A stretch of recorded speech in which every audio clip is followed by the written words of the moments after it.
এখন যখন আমার ভিডিওটা করতেছি তখন হলো সংসদ অধিবেশন চলতেছে, তো গুঞ্জন আছে হলো ঢাকার ঐতিহ্যবাহী 7 কলেজের সমন্বয়ে যে ঢাকা সেন্ট্রাল ইউনিভার্সিটি গঠিত হতে যাইতেছে তার অধ্যাদেশ আজকের সংসদে উত্থাপনের সম্ভাবনা আছে। আমি আশা করতেছি এই মহান সংসদ ঢাকা সেন্ট্রাল ইউনিভার্সিটির লক্ষাধিক শিক্ষার্থীর শিক্ষা জীবন নিয়ে আর কোনো তাল ভাঙা করবে না। তারা ডিসিইউকে একটি মানসম্মত এবং পূর্ণাঙ্গ বিশ্ববিদ্যালয়ে রূপান্তর করবে এবং অধ্যাদেশের স্বীকৃতি দিবে। আর যদি তা না পারে, যেমন এমন হয় যে রাষ্ট্রের মনে হইতেছে রাষ্ট্রের পক্ষে পসিবল না 7 কলেজের নিয়ে আরেকটা বিশ্ববিদ্যালয় করা বা ভালো মানসম্মত একটা বিশ্ববিদ্যালয় করা, ভুংবাং বুঝ দিয়ে দিবে আমাদের, তাহলে ভাই আমি বলবো এসব ভুংবাং বুঝ দেওয়ার ভাই কোনো দরকার নাই, আর তালবানা আর ঘোরাঘুরির কোনো দরকার নাই।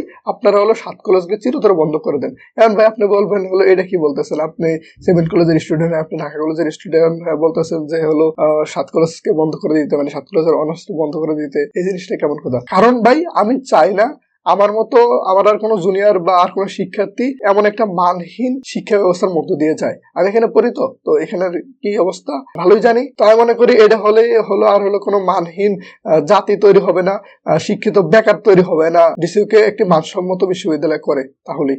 তো আমি মনে করি রাষ্ট্রের অন্তত এইটুকু সামর্থ্য আছে একটা ভালো মানের ডিসিউর নিয়ে একটা ভালো মানের বিশ্ববিদ্যালয় করা। তার জন্য আজকের মধ্যে বা যেমনি হোক খুব তাড়াতাড়ি একটা মানসম্মত বিশ্ববিদ্যালয় করবে এবং পদ্ধতির স্বীকৃতি দিয়ে দিবে।